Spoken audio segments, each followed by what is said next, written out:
அஸ்ஸலாமு அலைக்கும் வரஹ்மத்துல்லாஹி வபரகாத்துஹு. கண்ணியத்திற்குரிய எல்லாம் வல்ல அல்லாஹுவின் நல்லடியார்களே, அல்லாஹுடைய பேரருளால் அவன் நம் மீது கடமையாக்கியிருக்கின்ற ஜும்மாவுடைய தொழுகையை நிறைவேற்ற வேண்டும் என்பதற்காக வேண்டியும், அவனுடைய மார்க்கத்தை அதன் தூய்மையான வடிவத்திலே அறிந்து கொள்ள வேண்டும் என்ற உயர்ந்த நோக்கத்திற்காகவும், அவன் நம் மீது கடமையாக்கியிருக்கிற ரமலானுடைய நோன்பை நூற்றவர்களாக இந்த புனிதமிக்க ரமலானுடைய மாதத்தில் ஏராளமான நன்மைகளை எதிர்பார்த்தவர்களாக அல்லாஹ்விடத்திலே அவனிட பாவ மன்னிப்பை அதிகமாக பெற வேண்டும் என்பதற்காக வேண்டி நம்முடைய வணக்க வழிபாடுகளையும் இன்ன பிற இறை திக்ருகளையும் அதிகரித்து கொண்டு இறைவனுடைய மன்னிப்பை பெற்றாக வேண்டும் என்ற ஒரு பேர் ஆவலோடு நாம் எல்லாம் இந்த மாதத்தை அடைந்து நோன்பு நோற்று வருகின்றோம்.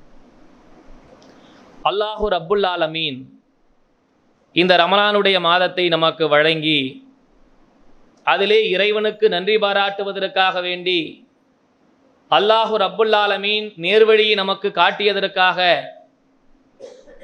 அல்லாஹ்விற்கு நோன்பு நோற்று இன்ன பிற வணக்கத்தின் வழியாக நாம் இபாதத்துகளை நன்றிகளை செலுத்திக் கொண்டிருக்கிறோம். அல்லாஹ் நம்முடைய பாவங்களை மன்னிக்க வேண்டும் என்பதற்காக ஏராளமான விஷயங்களை செயல்பட்டு கொண்டிருக்கின்ற நாம் அதில் அல்லாஹு ரப்புல் ஆலமீன் இன்னும் ஒரு மிக முக்கியமான செய்தியை நம்முடைய வாழ்க்கையிலே நடைமுறைப்படுத்துவதற்காக வேண்டி நமக்கு சுட்டி காட்டுகிறான், வழிகாட்டுகிறான். அந்த செய்திகளை நாம் பெரும்பாலும் மறந்த மனிதர்களாக இருக்கிறோம். ரமலானை அடைந்தால் நம்முடைய வாழ்க்கையிலே நோன்பு நோற்க வேண்டும், தொழ வேண்டும், பாவ மன்னிப்பு கேட்க வேண்டும், திக்ரு செய்ய வேண்டும், இபாதத்து செய்ய வேண்டும், இன்ன பிற வணக்க வழிபாடுகளை ஈடுபட்டு இறைவனுடைய மன்னிப்பை பெற வேண்டும் என்பதற்காக நாம் எல்லா வகையான வணக்கத்தை செய்வதற்காக முற்பட்டு வந்து கொண்டிருக்கிற நாம் அல்லாஹு ரப்புல் ஆலமீன் இன்னும் ஒரு வழியாகவும் நம்முடைய பாவத்தை மன்னிப்பதற்காக வேண்டி காத்து கொண்டிருக்கிறான். அப்படிப்பட்ட நம்முடைய உள்ளத்தை பக்குவப்படுத்துகிற, நம் உள்ளம் சீர்படுகிற, நம் உள்ளத்தை அதன்பால் திருப்புகிற மிக முக்கியமான ஒரு வழி இந்த ரமலானிலே நோன்பு நோற்றிருக்கும் பொழுதே நம்முடைய உள்ளம் பக்குவமடைந்திருக்கிற நிலையிலேயே அதையும் நம்முடைய வாழ்க்கையிலே நடைமுறைப்படுத்துவதற்காக வேண்டி நாம் முற்பட்டால் இன்னும் அல்லாஹ்விடத்தை நம்முடைய பாவ மன்னிப்பை அதிகமாக பெற்றுக்கொள்வதற்கான வழியை இறைவன் நமக்கு திறந்து வைப்பான். ஏனென்றால் அந்த ஒரு விஷயத்தை நாம் மனிதர்கள் அதிகமான பேர் மறந்திருக்கிறோம். என்ன அப்படிப்பட்ட ஒரு மிக முக்கியமான ஒரு செய்தி? நபிகள் நாயகம் ஸல்லல்லாஹு அலைஹி வஸல்லம் அவர்கள் சொல்லுகிற செய்தி புகாரியிலே 6237வது செய்தியாக பதிவு செய்யப்பட்டிருக்கிறது. லா இஹுல்லு லி முஸ்லிமீன் ஐ எஹுசுர அஹாஹு ஃபௌக சலாசின். எந்த ஒரு முஸ்லீமும் இன்னொரு முஸ்லீமோடு 3 நாட்களுக்கு மேலாக பேசாமல் இருக்கக்கூடாது. இந்த செய்தியை நாம் பெரும்பாலும் கேள்விப்பட்டிருக்கிறோம். ஒரு முஸ்லீம் இன்னொரு முஸ்லீமிடத்திலே 3 நாட்களுக்கு மேலாக பேசாமல் இருக்கக்கூடாது என்ற கட்டளையை நம்முடைய வாழ்க்கையிலே பல நேரங்களில் காதுகளில் நமக்கு கேட்டிருக்கிறது, அல்லது நாமே கூட அதை படித்திருப்போம். ஆனால் அந்த விஷயத்தை நம்முடைய வாழ்க்கையிலே விசாலமாக சிந்தித்து நம் வாழ்க்கையிலே அப்படிப்பட்ட நிலையிலே யாரெல்லாம் இடையூறு கொடுத்திருக்கிறார்களோ, யாரெல்லாம் நமக்கு துன்பம் இழைத்திருக்கிறார்களோ, யாரெல்லாம் நம்முடைய வாழ்க்கையிலே அநீதி இழைத்திருக்கிறார்களோ, அப்படிப்பட்ட மனிதர்கள் அனைவரையும் நான் மன்னித்தால் மட்டுமே 3 நாளுக்கு மேலாக பேசாமல் இருக்க முடியும். இல்லை, நான் 3 நாளைக்கு மேல அவரை நான் பேசாம இருக்கிறேன் அப்படின்னு சொன்னா நம்முடைய வாழ்க்கையில் அவரை வாழ்நாள் முழுக்க நான் மன்னிக்கவே இல்லை என்ற அர்த்தம். நான் 3 நாளுக்குள்ளேயே அவரை மன்னிக்கிற மனநிலையை உண்டாக்கிவிட்டால் நான் இறைவனுடைய மன்னிப்பை பெறுவதற்காக காத்து கொண்டிருக்கிறேன் என்று விஷயம். நபிகள் நாயகம் ஸல்லல்லாஹு அலைஹி வஸல்லம் அவர்கள் இந்த செய்தியை சொல்வதற்கான காரணம் என்ன? ஒரு முஸ்லீம் இன்னொரு முஸ்லீமோடு 3 நாளுக்கு மேலே நீங்கள் பேசாமல் இருப்பது உங்களுக்கு அனுமதியே இல்லை, அனுமதியே கிடையாது என்று சொல்லிவிட்டு சொன்னார்கள், ஒருவர் இன்னொருவரை சந்திக்கிற நிலையில் இவர் அவருடைய முகத்தையோ அல்லது அவர் இவருடைய முகத்தையோ திருப்பி கொண்டு போகக்கூடாது. ஒருவர் இன்னொருடைய முகத்தை திரும்பி பார்க்காத அளவுக்கு, அவரை பேசாத அளவுக்கு, அவர் முகம் திருப்பி கொண்டு போகிற அளவுக்கு உங்களுடைய வாழ்க்கையிலே நடைமுறையை வைத்துக் கொள்ளவே கூடாது. இதை சொல்லிவிட்டு அடுத்ததாக இறுதியாக சொல்லுகிறார்கள், அதிலே யார் முந்திக் கொண்டு சலாம் சொல்லுகிறார்களோ அவரே உங்களில் சிறந்தவர் என்றும் சொன்னார்கள். ஏன் இந்த விஷயத்தை அல்லாஹ்வின் தூதரவர்கள் சொல்ல வேண்டும்? ஒரு முஸ்லிம் இன்னொரு முஸ்லிமோடு பகைத்திருக்கலாம், சண்டையிட்டிருக்கலாம், வேறு சில விஷயங்களால் மனஸ்தாபம் ஏற்பட்டிருக்கலாம். எத்தனையோ விஷயங்களால் மனஸ்தாபம் ஏற்பட்டு இருந்தால் அவருடைய வாழ்க்கையில அப்படியே பேசாம மன கஷ்டத்தோட போய்கொண்டே வாழ்நாள் முழுக்க கடந்து போகலாமா இல்லையா? ஆனால் அப்படி ஒரு முஸ்லிம் இருக்கக்கூடாது என்று சொல்லிவிட்டு அதற்கு ஒரு இலக்கணத்தையும் அதற்கு ஒரு வரம்பையும் நிர்ணயிச்சு 3 நாளுக்குள்ள உங்க சங்கடத்தை மனசுல போட்டு உருட்டிக்கிங்க, மனசுல போட்டு பார்த்துக்கிடுங்க. நம்ம இந்த சண்டை போட்டது சரியா, அவரை திட்டினது சரியா, அவரை பகைத்தது சரியா, அவருக்கு அநீதித்தது சரியா, அவரை அக்கிரமமா பேசினது சரியா, அவரை அநியாயமா திட்டினது சரியா என்று 3 நாளுக்குள்ளே நீங்கள் உங்கள் மனசுக்குள்ளே போட்டு ஏதாவது பார்த்துக்கலாம். கொஞ்சம் மனசை ஆறுதல் அடைவதற்கு கூட ஒரு 3 நாள். நபி ஸல்லல்லாஹு அலைஹி வஸல்லம் அவங்க சொன்னாங்கல்ல, உங்க வீடுகளில் யாராவது இறந்தால், உங்களுடைய உறவுகள் யாராலும் இறந்து விட்டால், மனைவியை தவிர மற்ற யார் நம்முடைய உறவுகளுக்கிடையே இறந்து விட்டாலும் சரி 3 நாள் வரைக்கும் நீங்கள் துக்கத்தில் இருக்கலாம். ஏன்னா சற்று ஒரு மனுஷனுடைய மனசு ஒரு விஷயத்திலிருந்து வெளியே வராது. அது கொஞ்சம் நிதானமாக கொஞ்சம் ஆடுறதுக்கு கொஞ்சம் அதிலிருந்து ஆஸ்வாசப்படுத்த அதிலிருந்து வெளியே வர கொஞ்சம் நாட்களும் நேரங்களும் எடுக்கும். அப்படி எடுத்தாலும் கூட ஒரு 3 நாள் வரைக்கும் நீங்கள் உங்கள் மனஸ்தாபத்தோடு இருந்து கொள்ளலாம். 3 நாளுக்கு பிறகு அவரை சந்திக்கிற ஒரு வாய்ப்பு ஏற்பட்டால் நீங்கள் முந்திக் கொண்டு சலாம் சொல்லுவராக இருந்தால் உங்களிலே நீங்கள் தான் சிறந்தவர் என்று சொன்னார்கள். ஆனால் நம்முடைய வாழ்க்கை நீங்கள் இது புடம் போட்டு பாருங்கள். எதற்காக இந்த செய்தியை சொல்லுகிறேன் என்று பிறகு சொல்லுகிறேன். இந்த விஷயத்தை நீங்களுடைய உள்ளங்களில் நீங்கள் அப்படியே சிந்தித்து பாருங்கள். நம் வாழ்க்கையில எத்தனை பேரோடு மன கஷ்டத்தோடு வாழ்ந்திருக்கிறேன், எத்தனை பேரை திட்டி இருப்பேன், இல்லை எத்தனை பேர் என்னை திட்டி இருப்பார்கள். இப்படிப்பட்ட நிலையில நான் அவர்களை மன்னித்து அவர்களை நான் சலாம் சொல்வதற்காக வேண்டி 3 நாளுக்கு பிறகு தேடி போன நாட்கள் உண்டா?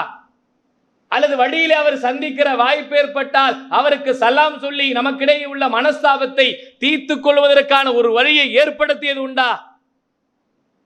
இதை பற்றி நாம் சிந்தித்ததே கிடையாது. ஆனால் அல்லாஹ்வின் தூதர் அவர்கள் அப்படி இருக்கக்கூடாது. ஏன் இருக்கக்கூடாது? நீங்கள் அவர்களை மன்னித்தால் அல்லாஹ்வுடைய மன்னிப்பை நாம் பெற இருக்கிறோம். இந்த ரமலானுடைய மாதங்களில் இறைவனிடத்திலிருந்து ஏராளமான மன்னிப்புகளை பெறுவதற்காக தொழுகையின் பக்கம் வருகிறோம், நோன்பின் பக்கம் வருகிறோம், திக்ரின் பக்கம் வருகிறோம், குர்ஆனின் பக்கம் வருகிறோம். ஏனென்றால் முழுக்க முழுக்க எல்லாமே அல்லாஹ்விடத்திலே நன்மையை பெற்று பாவ மன்னிப்பை பெற வேண்டும். வேற எதற்காகவும் இல்லை. நான் செய்த குற்றங்களையும் குறைகளையும் தவறுகளையும் பாவங்களையும் அல்லாஹ் எதன் வழியாவது என்னை மன்னித்து விட மாட்டானா? என்னை நரகத்திலிருந்து அப்புறப்படுத்த மாட்டானா? என்னை சொர்க்கத்தின்பால் இட்டு செல்ல மாட்டானா என்ற ஆசைக்காகத்தான் நாம் எல்லா இபாதத்துகளும் செய்கிறோம். அப்படிப்பட்ட இபாதத்துகளிலே மிக முக்கியமானது என்ன? நம்முடைய வாழ்க்கையில செய்த அநியாயக்காரர்களுக்கு நமக்கு ஏதாவது ஒரு துன்பம் இழைத்தவர்களுக்காக நான் மன்னிப்பை செய்வதும் அல்லாஹ்வுடைய மன்னிப்பை பெறுவதற்காகத்தான். அப்படி நீங்கள் செய்தால் நாம் தான் உலகத்திலேயே சிறந்தவர்களாக அல்லாஹ்விடத்திலே திகழ்கிறோம். உங்களில் யார் முந்திக் கொண்டு சலாம் சொல்கிறார் உள்ள வராதுதான், கஷ்டமா தான் இருக்கும். இவ்வளவு அநியாயம் பண்ணானே, இப்படிப்பட்ட பேச்சு பேசினானே, இவன் பேசியதால் சமூகத்தில் இவ்வளவு அசிங்கப்பட்டேனே, எல்லாம் என் உள்ளத்திலே ஓடிக்கொண்டே இருக்கும். ஷைத்தான் சீக்கிரம் அந்த சிந்தனையிலிருந்து என்னை மாறுவதற்கான வழியை ஏற்படுத்தவே மாட்டான். ஏன்? நீ எதுக்கு போகணும்? உன்ட்ட என்ன அறிவு கம்மியா? உனக்கு அந்தஸ்து கம்மியா? உனக்கு கல்வி கம்மியா? உனக்கு பொருளாதாரம் கம்மியா? எல்லாத்திலும் நீ அவனோட மேல் மட்டத்தில் இருக்கு.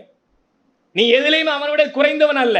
அதிகாரம் உன்னிடத்தில் இருக்கிறது, பொருளாதாரம் இருக்கிறது, கல்வி இருக்கிறது, அந்தஸ்து இருக்கிறது, எல்லாமே உன்னிடத்தில் இருக்கிறது. நீ பணிஞ்சு போயிடாத, இறங்கி போயிடாத. ஷைத்தான் நம்முடைய உள்ளத்திலே போட்டுக் கொண்டிருக்கிற எண்ணம். ஆனால் அதை தூக்கி எறிந்துவிட்டு இறைவனுக்காக அல்லாஹ்வுடைய மன்னிப்பை பெற வேண்டும் என்றால் நான் பிறர் செய்த தவறை மன்னிக்கிறேன்.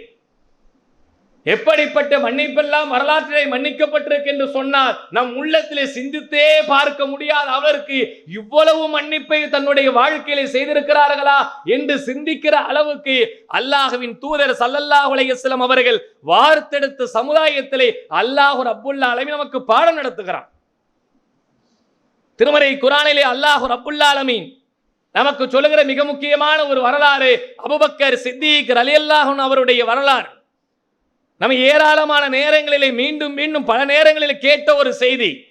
அவருடைய மகள் ஆயிஷா ரலியல்லாஹு அன்ஹா அவங்களுடைய வாழ்க்கையில் ஏற்பட்ட மிக முக்கியமான ஒரு செய்தி. அந்த விஷயத்தை யாராலும் மறக்கவே முடியாது. நம்முடைய அன்னையாக இருக்கிற அன்னை ஆயிஷா ரலியல்லாஹு அன்ஹா அவருடைய வாழ்க்கையில் ஏற்பட்ட மிகப்பெரிய ஒரு இழுக்காக, அவருடைய வாழ்க்கையிலே மறுக்க முடியாத அளவுக்கு வரலாறு முழுக்க பேசப்படுகிற ஒரு செய்தியாக சொல்லுகிற ஒரு விஷயம் என்ன? நபிகள் நாயகம் ஸல்லல்லாஹு அலைஹி வஸல்லம் அவர்களோடு போர்க்களத்துக்கு புறப்பட்டு போன அன்னை ஆயிஷா ரலியல்லாஹு அன்ஹா அவர்கள் போர்க்களத்திலிருந்து வருவதற்காக வேண்டி தாமதமாகி அவருடைய மாலையை தொலைந்து போய் அதை தேடுவதற்காக நேரமாகி அதை எடுத்துக்கொண்டு அவர்கள் ஊருக்கு வந்து சேர்வதற்குள்ள அவரை பற்றியான தவறான அவதூறான ஒரு செய்தி ஊர் முழுக்க பரவ ஆரம்பிக்கிறது.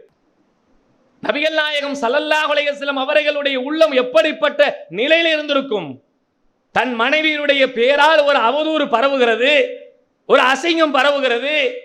தன்னுடைய வாழ்க்கையில இப்படிப்பட்ட நிலையை அவர்கள் சந்தித்ததே கிடையாத அளவுக்கு அவர்களுக்கு மிகப்பெரிய ஒரு நெருக்கடி. அபூபக்கர் சித்திக் ரலியல்லாஹு அன்ஹு அவர்கள் அன்னை ஆயிஷா அவருடைய தந்தை தன்னுடைய மகளை பற்றி இப்படிப்பட்ட செய்தி உலகம் முழுக்க ஊர் முழுக்க பரவி கொண்டிருக்கிறதே என்ற ஒரு கனத்த உள்ளத்தோடு இருக்கிற அபூபக்கர் சித்திக் அவர்கள் அன்னை ஆயிஷா அவர்களை பற்றி தவறான செய்தி பரவுகிற நேரத்திலே அவர் எடுத்த மிக முக்கியமான ஒரு முடிவு, யாரும் அதை தப்பென்றே சொல்ல மாட்டோம். தன் மகளை பற்றி, நான் பெற்றெடுத்த பிள்ளையை பற்றி ஒருவன் தப்பாக ஊர் முழுக்க பரப்புகிறார். எப்படிப்பட்ட செய்தி? அவதூறு என்று சொல்லுகிற ஒரு பெண்ணுடைய கண்ணியத்தையும் மானத்தையும் மரியாதையும் பற்றி குறை பேசுகிற அளவுக்கு ஒரு செய்தியை பரப்புகிறார். அந்த செய்தி பரவுகிற நேரத்திலே தன் உள்ளத்திலே ஒரு மிகப்பெரிய அழுத்தம் ஏற்பட்டு அவர் சொல்லுகிறார், யார் அந்த செய்தியை பரப்புகிறார் என்றால் அபூபக்கர் சித்திக் அவரிடத்திலே பணியாளாக இருக்கிற மிஸ்தக் என்ற மனிதர் தான் அப்படிப்பட்ட அவதூறை பரப்புகிறார். தன்னிடத்துல உதவி வாங்கி வாழ்றாரு, நம்ம தான் அவரை பராமரிக்கிறோம், அவருக்கு சாப்பாடு கொடுக்கிறோம், அவரை எல்லா வகையான தேவையும் பூர்த்தி பண்றோம், அவரை பராமரித்துக் கொண்டிருக்கிறோம். அவர் வழியாவே தன் மகளை பற்றி தப்பா பேசினா யாராவது ஏற்றுக்கொள்ள முடியுமா?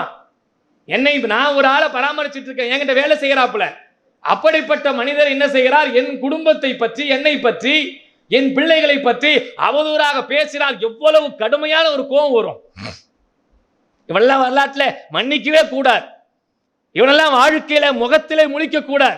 இப்படிப்பட்ட துரோகி, அநியாயக்காரன், அக்கிரமக்காரன் என்று நம் வாழ்நாள் முழுக்க பேசிக்கொண்டே இருப்போம். ஆனால் அவர் எடுக்கிற ஒரு முடிவு, எப்படிப்பட்ட முடிவு எடுக்கிறார்? இவருக்கு இனிமே வாழ்நாள்ல உதவியே செய்யக்கூடாது என்று அல்லாஹ் மீது சத்தியமிட்டு சொல்லுகிறார். சும்மா சாதாரண வார்த்தையை சொல்லல, இறைவன் மீது சத்தியமிட்டு இவருக்கு இனிமேல் வாழ்நாள்ல உதவியே செய்ய மாட்டேன் என்று சொல்லுகிறார். அப்படிப்பட்ட செய்தி இறைவன் திருமறை குர்ஆனுடைய 24வது அத்தியாயத்திலே 22வது வசனத்திலே சுட்டி காட்டுகிறான். அதை படித்து பாருங்கள். உறவினர்களுக்கும் ஏழைகளுக்கும் அல்லாஹ்வின் பாதையில் ஹிஜ்ரத் செய்வதற்கும் உதவ மாட்டோம் என்று செல்வமுடையவர் சத்தியம் செய்ய வேண்டாம். நீங்கள் ஏழைகளாக அல்லாஹ்வின் பாதையிலே கஷ்டப்படக்கூடியவர்களுக்கு அவர்களுக்கெல்லாம் நீங்கள் அல்லாஹ் மீது சத்தியமிட்டு உதவி செய்ய மாட்டேன் என்று நீங்கள் சத்தியம் செய்யாதீர்கள் என்று சொல்லிவிட்டு அல்லாஹ் சொல்கிறான், வல் யஃபு வல் யஸ்ஃபு, நீங்கள் அதை மன்னித்து அலட்சியப்படுத்துங்க. நீங்கள் அப்படிப்பட்ட சத்தியத்தை செய்திராதீங்க, அதை மன்னியுங்கள், அதை அலட்சியப்படுத்துங்கள் என்று சொல்லிவிட்டு அடுத்து சொல்கிறான், அலா துஹிப்பூன யஃபிரல்லாஹு லக்கும், அல்லாஹ் உங்களுடைய பாவத்தை மன்னிக்க வேண்டும் என்று நீங்கள் விரும்ப மாட்டீங்களா? இறைவன் நம்முடைய பாவத்தை மன்னிப்பதற்கான வழி, நமக்கு செய்த அநியாயத்தை, நமக்கு செய்த குற்றத்தை, நமக்கு செய்த பிழையை நாம் மன்னிப்பதுதான் அல்லாஹ் நம்முடைய பாவத்தை மன்னிப்பதற்கான வழி. ஆனால் இது யாருமே நம்ம தவறென்றே சொல்ல முடியாத அளவுக்கு உள்ள ஒரு செய்தி. தன்னுடைய பிள்ளை பற்றி பேசினா யாரும் அப்படிப்பட்ட முடிவு தான் எடுப்பான். நம் வாழ்க்கையில் அப்படி யாராவது செய்திருந்தால் நம்ம என்ன செய்வோம்? ஒண்ணுமே இல்லாத அற்பத்திலும் அற்பமான விஷயங்களுக்கெல்லாம் நான் உங்ககிட்ட பேசவே மாட்டேன், நான் உங்ககிட்ட சலான் சொல்லவே மாட்டேன், உன்னோட உறவு வைக்கவே மாட்டேன். ஒரு அவசர நேரத்தில் உதவி கேட்டிருப்போம், ஒரு 10,000 5,000 கேட்டிருப்போம், அவர் கொடுக்க மாட்டேன்னு சொல்லியிருப்பாரு, இல்லைன்னு சொல்லியிருப்பாரு. அதனால வாழ்நாள் முழுக்க அவரிடத்துல பேசவே மாட்டோம். சி, எவ்வளவு முக்கியமா அவர்கிட்ட பழகின, எவ்வளவு நாளா பழகின, எவ்வளவு வருஷமா பழகின, நகையும் சதையுமா இருந்தோம், இவ்வளவு உறவா இருந்தோம். அவசர காலத்தில் என்னுடைய உடல்நிலை முடியாத குடும்பத்திலே ஒரு நெருக்கடியான சூழ்நிலை இருக்கும் பொழுது 10,000 கொடுத்து உதவ மாட்டேன்னு சொல்லிட்டேடா பாவி அப்படின்ற வார்த்தைக்காக வேண்டியே அவட்ட பேச மாட்டோம். உண்மையிலே அவற்றை இல்லாமல் கூட இருந்திருக்கலாம், அல்ல இருந்து வேற ஏதாவது தேவைக்காக எடுத்து வைத்திருக்கலாம். அவருடைய சூழ்நிலை எதை பற்றியுமே நாம் கவலைப்படாமல் எடுத்த ஒரே முடிவு என்ன, அவளைத்தான் வாழ்நாள் முழுக்க உங்ககிட்ட பேசவே மாட்டேன், உன்னை மன்னிக்கவே மாட்டேன். ரொம்ப சின்ன விஷயம், ஆனால் எல்லாத்தை விட மிக முக்கியமான அளவுக்கு பெரும் பாவத்தை பெரும் அவதூறை பரப்பி தன்னுடைய கணவர் அன்னை ஆயிஷா ரலியல்லாஹு அவர்கள்ட்ட சொல்றாங்க, நீங்கள் தவறு செய்திருந்தால் அல்லாஹ்விடத்திலே மன்னிப்பு தேடிக் கொள்ளுங்கள், நீங்கள் உண்மையாளராக இருந்தால் அல்லாஹ் உங்களுடைய விஷயத்திலே உண்மை இறக்குவான், சத்தியத்தை இறக்குவான் என்று அல்லாஹ்வின் தூதரே அவரிடத்திலே அல்லாஹ்வை பற்றி அச்சமூட்டுகிற அளவுக்கு அல்லாஹ்வின் தூதர் அவர்கள் சொன்ன வார்த்தையை பார்க்கிறோம். எவ்வளவு பெரிய விஷயமா இந்த செய்தி முழுக்க பரவி இருக்கிற நேரத்தில் அவங்களுடைய உறவுக்காரங்க ஆயிஷா அவங்களுடைய மனநிலை, அபூபக்கர் சித்திக் அவருடைய மனநிலை, நபி ஸல்லல்லாஹு அலைஹி வஸல்லம் உடைய மனநிலை எல்லாம் எப்படிப்பட்ட கனத்த உள்ளத்தோடு அவங்க இருந்திருப்பாங்கன்னு சிந்திச்சு பாருங்க. ஆனால் இப்படிப்பட்ட நிலையை கூட அல்லாஹ் சொல்லுகிறான், நீங்கள் மன்னித்து அலட்சியம் செய்யுங்கள், அல்லாஹ் உங்களுடைய பாவத்தை மன்னிக்க வேண்டும் என்று நீங்க விரும்பலையா? நாம் அப்படி நம்முடைய வாழ்க்கையில நமக்கு செய்தவர்களுடைய குற்றங்களை பிழைகளை மன்னித்து அலட்சியம் செய்து இறைவனுடைய மன்னிப்பை பெறுவதற்காக வேண்டி இந்த ரமலானிலே ஒரு சபதம் எடுப்போம்.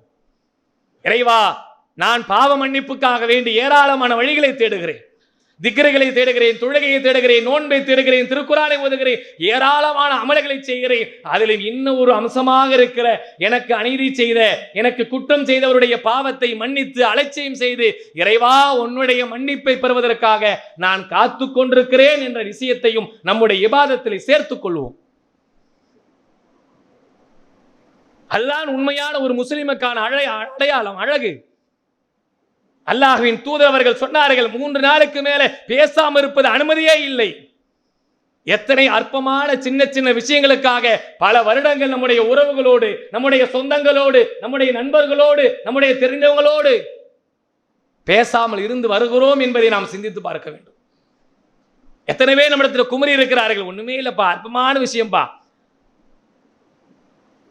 சின்ன சின்ன விஷயம்பா, பெரிய பாரதூரமான செய்தியெல்லாம் ஒண்ணு இல்லப்பா, ஆனால் இந்த விஷயத்திற்காக வேண்டி என்கிட்ட பேசாம இத்தனை வருஷம் கடந்து போறான்பா. எவ்வளவு பெரிய உள்ளங்கள் வலிச்சிருக்கும், தாயோடு பேசாமல் இருக்கிறார்கள்.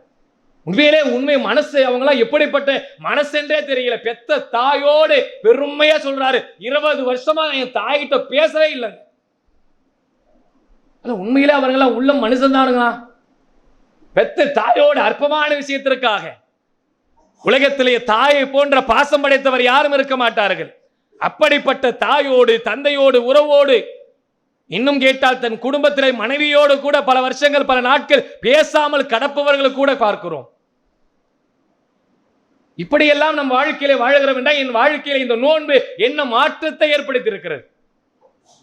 நோன்பு என்பது ஒரு மாற்றத்தை, ஒரு முன்னேற்றத்தை, ஒரு சிறப்பான குணத்தை, ஒரு ஒழுக்கமான குணத்தை, ஒரு இறையச்சத்தை, இதை அனைத்தையும் உண்டாக்குவதற்கான அடித்தளத்தை தான் அல்லாஹ் ரப்புல் ஆலமீன் இந்த நோன்பிலே தருகிறார். ஆனால் இத்தனை வருடங்களாக நோன்பை கடந்திருக்கிறேன், எனக்கு செய்த தவறுகளை மன்னித்து எல்லோரோடும் பாசத்தோடும் அன்போடும் நேசத்தோடும் வாழுகிற ஒரு குணத்தை அல்லாஹ்வின் தூதர் அவர்கள் விரும்பினார்களே, அதை நான் விரும்பவில்லை என்றால்? நபிகள் நாயகம் ஸல்லல்லாஹு அலைஹி வஸல்லம் அதைத்தானே நமக்கு சுட்டி காட்டினார்கள். வலா தஹாசு வலா தஜஸ்ஸசு வலா தஹாசது வலா தபாகலு வலா தபாகலு வகூனு இபாதல்லாஹி இஹ்வானா. அல்லாஹ்வின் தூதர் அவர்கள் சொல்கிறார்கள், பிறரை பற்றி நீங்கள் சந்தேகிக்காதீர்கள், பிறரை பற்றி துருவி துருவி ஆராயாதீர்கள், பிறரோடு பொறாமை கொள்ளாதீர்கள், பிறரோடு கோபம் கொள்ளாதீர்கள், எல்லா பட்டியலும் விட்டுவிட்டு வகூனு இபாதல்லாஹி இஹ்வானா, நீங்கள் அல்லாஹ்வின் அருளால் அனைவருமே சகோதரர்களாகி விடுங்கள். இறைவனுடைய அருளால் நீங்கள் சகோதரர்களாக வாழுங்கள். அல்லாஹ் ரப்புல் ஆலமீன் இங்கே சொல்லுகிற செய்தி என்ன? எல்லாத்தையும் மன்னிப்போம், இறைவனுக்காக நேசிப்போம், இறைவனுக்காகவே சகோதரர்களாக வாழுங்கள். அதைத்தான் ரசூலுல்லாஹ் சொன்னார்கள், நீங்கள் ஒரு முஸ்லிம் தன் சகோதர முஸ்லிமோடு 3 நாளுக்கு மேல பேசாமல் இருக்காதீர்கள். இந்த விஷயத்தை நம்முடைய உள்ளங்களில் ஆழமாக பதிவு வைத்து இந்த ரமலானிலே அல்லாஹ் ரப்புல் ஆலமீன் வழங்குகிற ஏராளமான பாவ மன்னிப்போடு சேர்த்து பிறரை மன்னிப்பதனால் அல்லாஹுடைய மன்னிப்பு கிடைக்கும் என்ற விஷயத்தை உள்ளார்ந்து உணர்ந்தவர்களாக அனைவரையும் மன்னித்து அனைவரிடத்திலும் சகோதரத்துவத்தோடு வாழுகிற ஒரு நற்பண்பை அல்லாஹ் ரப்புல் ஆலமீன் நமக்கு வழங்குவானாக என்று கூறி நிறைவு செய்கிறேன். வாஹிரு தாவானா அல்ஹம்துலில்லாஹி ரப்பில் ஆலமீன்.